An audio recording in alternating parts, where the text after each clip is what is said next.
How's it going, everybody? So, long story short, I had a relative pass away. We were looking through their stuff to see if they had, anything of sentimental value, anything that if we didn't want it, we could maybe clean it up and sell it. But, I was looking through and saw or found quite a few old consoles and games that they found. And, I did do the previous video where I did all the N64 games, put them all together. Figured a better idea would be to test 4 or 5 games at a time rather than an hour, 10 minutes, and some change worth of N64 games. So I do actually have a very big collection of NES games. And I've got a lot, and I think there's some more in a box in storage. I just have to go through it, but there are some very famous games. Some games that, as a kid, I didn't understand, and were apparently very niche or confusing games in general.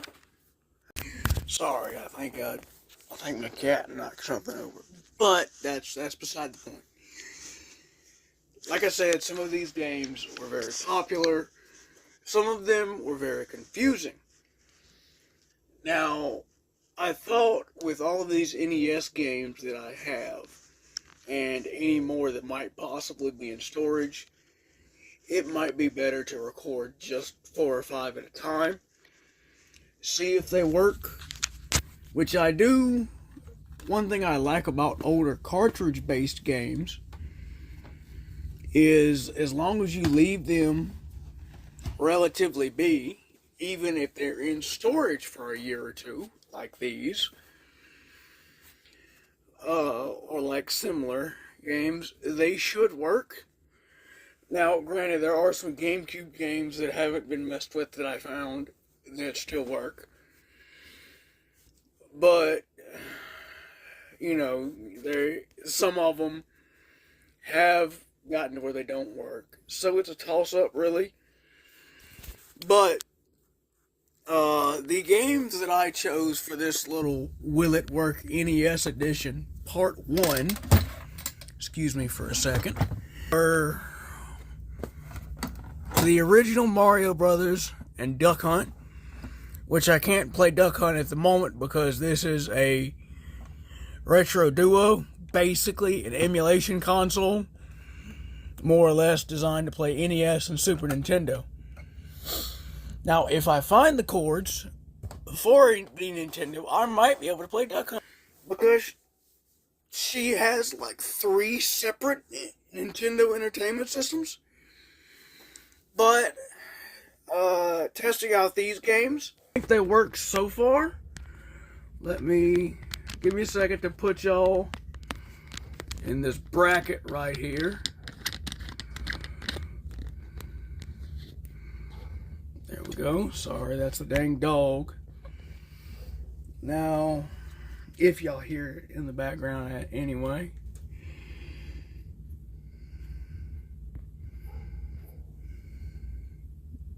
Yeah, it's Wednesday.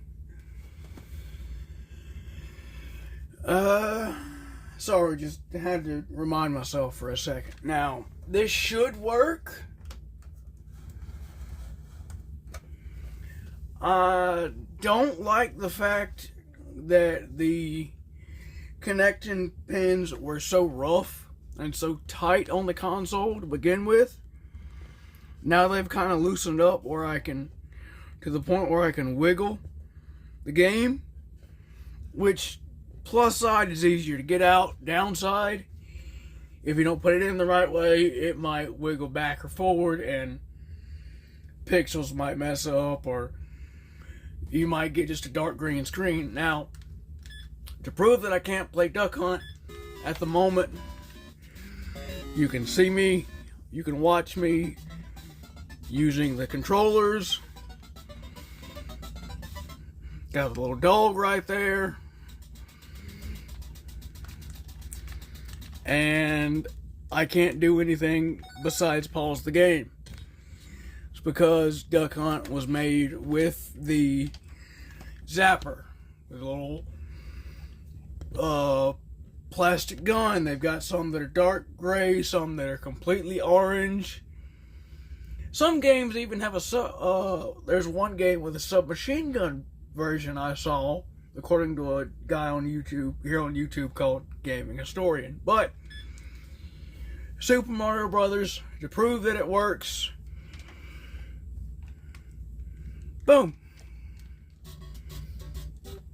I can play Super Mario Brothers. Let me angle this down a little. This whole dang thing is kind of crooked. I don't know if it's the tripod or if it's the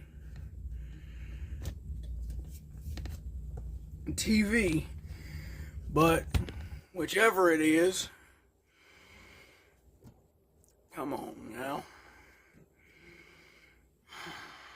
Dadgummit. Let me try to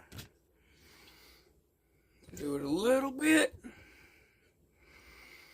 Well, shoot, now it's just worse.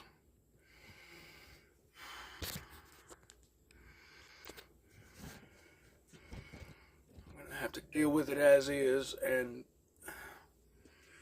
I guess figure out how to do the angles later. But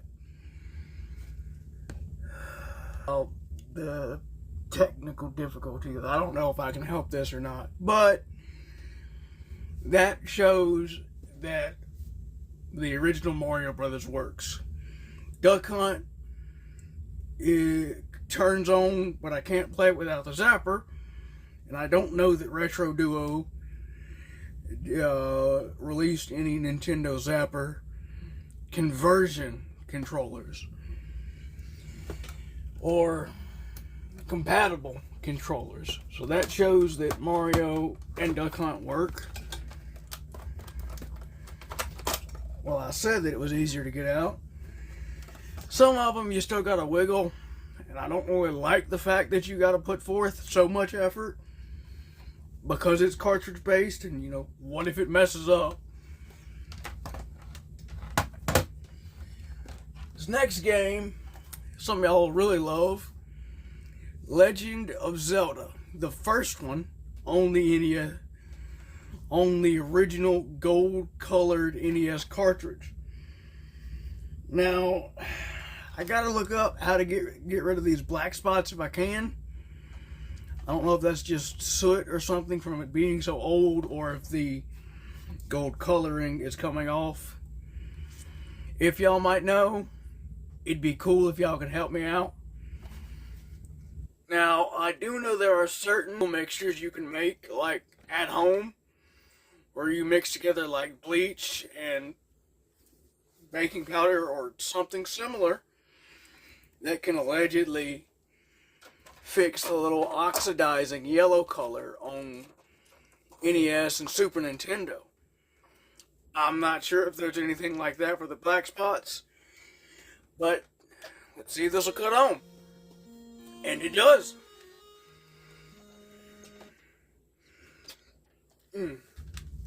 Register your name.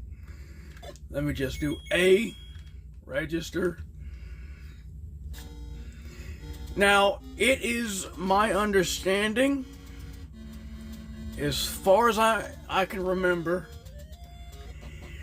that there was a certain order, because I remember booting up this game as a kid, and I was very confused, because it didn't have any manual or anything.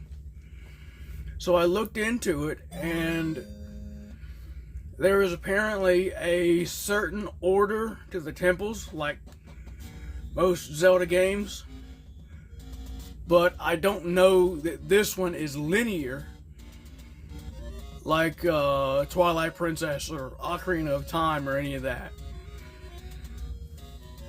As far as I know, this one's just free world in the sense of go wherever you want on the map. You can probably tell where it would be very confusing for me, and I think it was also very confusing for a lot of people at the time. But that proves that it works. This next one, come on now, get out of there. There we go. You just gotta, I guess, wiggle it just right to have the connecting pins pop out good. Anyway, this next game is Legend of Zelda 2: The Adventures of Link. Now, I'm not really fond of the wiggle. You may or may not be able to hear it, but this one feels like something's loose on the inside. I'm not sure if it's the bit right here in the middle itself or something on the inside. But I remember thinking that this one was pretty neat as a kid once I popped it in and looked into it, because it's currently more of a original RPG in the sense that you have experience levels, lovely, based on how many enemies you kill. Dang it, I hate that.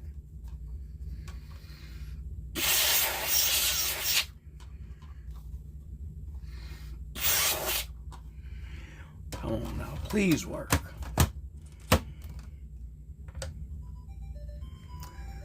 Okay, it works. Okay, and there we go. Another funny thing is not certain, but I remember when Breath of the Wild came out on the Wii U, it blew people's minds because you could do a little hop as Link. Well, you can jump in Adventures of Link. Personally, I don't really know why they took that out, because it's kind of funny. But at the same time, I can also see where it would cause people to play the older games after Breath of the Wild once they hear about people talking about it. Now, this one has a really cool overworld, and as you can see down at the bottom of the screen, it's got little areas where you have towns that you can go to, and you can get certain items, whether it be quest items or help with magic and healing. You can get keys from certain people, I think. Or if you go off the beaten path, off the road, it spawns enemies. And you can beat the enemies to get experience based on kills. But they don't, as far as I know so far, they only appear if you go off the path. Next game. Come on now. There we go. Gotta be careful with how much force you exert and how much you wiggle would be my best guess. Next game is Metroid.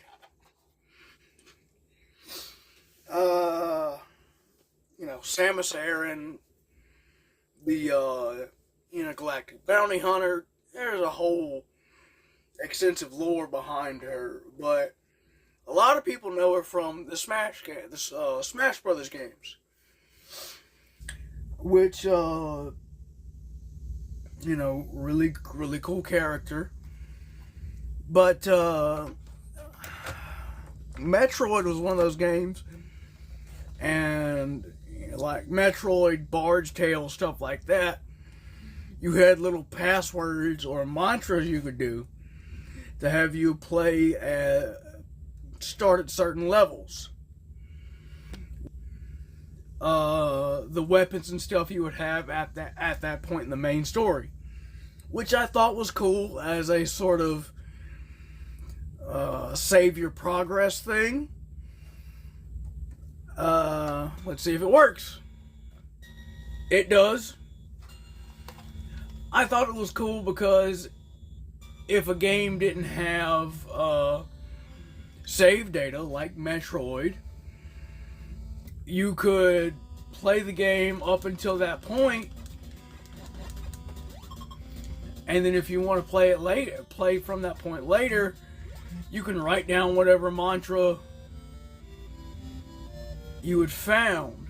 That is a little power up that lets me roll into a ball to go under little crawl spaces. Dang it. Let's see here. It is pretty neat how every kill, or nearly every kill, can give you experience. Let's see here. Or at least nearly every kill, I think, gives you little experience points or bubbles you can pick up. Now, like I said, most of these, or not really most, come on now, get out, there we go. Some of these I played as a kid because at the time, the old games and stuff were in a closet in a bunch of little blue and red plastic crates.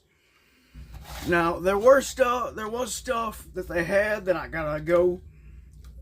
At some point we have to look through boxes and stuff, because I know they had like the Nintendo Power Glove with the ultrasound sensors, which was actually very early and very basic 3D sensing, which is cool.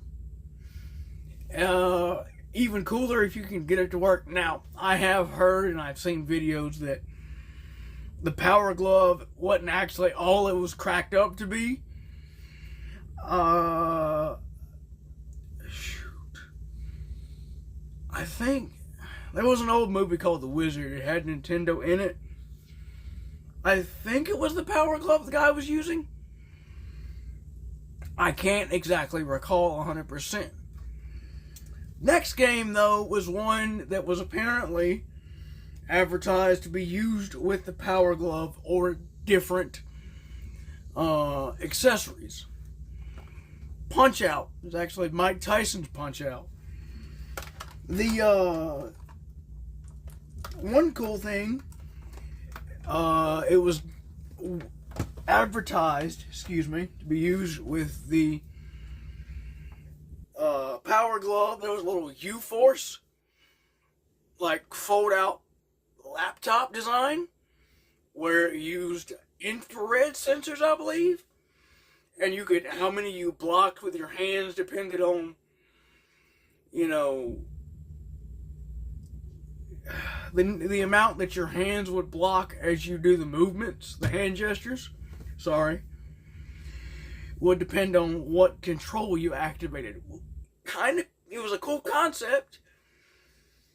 The actual usage of it was iffy, if I recall right. Well, recall what I've heard about it. But we'll Punch-Out play. Alright, then I have to do a little work on it like I did with that other one. Let's see if this works.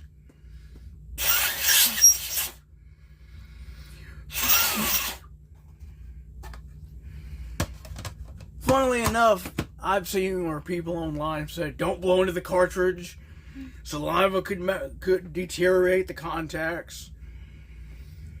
And I can understand where a lot of saliva, like hacking a loogie into it constantly, could mess it up. But I've had it work, as you saw. As you saw already with, Zelda 2. It worked. So there's been, I've had personal experience where it worked enough that I'm like, I don't really know what there is to do aside from blowing into it. I could use like compressed air, or maybe like isopropyl alcohol. I don't know. I'm just going with what I obviously know works. Will it cut on? Yes, it does. That always worries me with the dings and bell sounds before the screen, because I always think it's some kind of error message. But fighting Glass Joe, I do love how even with the original right here, Punch Out, on the NES, it has certain little tactics per box is what I'm trying to say. It has little movements they can do that you can predict to get a knockout in one hit or something. Like that. Knocked him out. Oh, shoot, sorry. Hit him down in very few hits. Next. Come on. There we go. Ha! Let's see here. Next. Ah! What you can also do, like Punch Out on the Wii, is dodge their attack and string together your own to knock them out faster. That's two. 1, 2, 3, 4, 5. Ah, come on. Let's see here. There. Ha! 4, 5, 6, 7.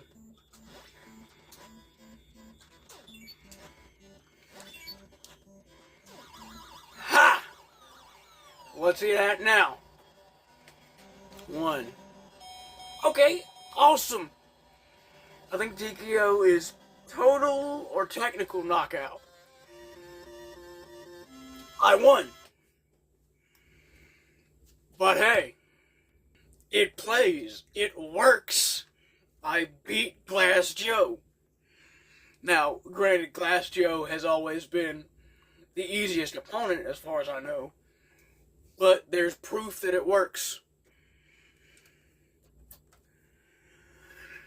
So, that is the first 5 games, technically 6, but seeing as how it's on a Retro Duo, I cannot play Duck Hunt. Now, like I said, I need to get the cords for the NES consoles. I did find an Atari, and a bunch of games for it, but I don't think I have a old enough TV. I think it was like a CRT that needed the, or had the RF plug, or the screws that you could hook up the switch boxes to. Now, I've heard that you can use an original VHS or VHS system as a stepping stone to convert RF to a component to play it on a more modern TV. We did find some, but they are VHS DVD player combos, and they don't have any input ports. They've only got output. They've got like S-video out, DVD out, VCR out. I think they have like a VCR audio in, which I think that's supposed to be for like recording old TV shows or something, or recording something on a camcorder. But it didn't work with the Atari because they're not radio frequency specific. Those are component input. Now, if I manage to find a VCR only VCR might work. There are converters that you can find online for like 10, 15 bucks that would convert RF plug to the coaxial so that you could screw it into the antenna port on more modern TVs. I'm thinking about looking into buying one of those. I want to say they had one when I was young, but it was a little bit of like dark gold metal, so there's no telling if it's still there or still even in storage. But I'm sorry I'm rambling. Y'all have a good one. See y'all next time.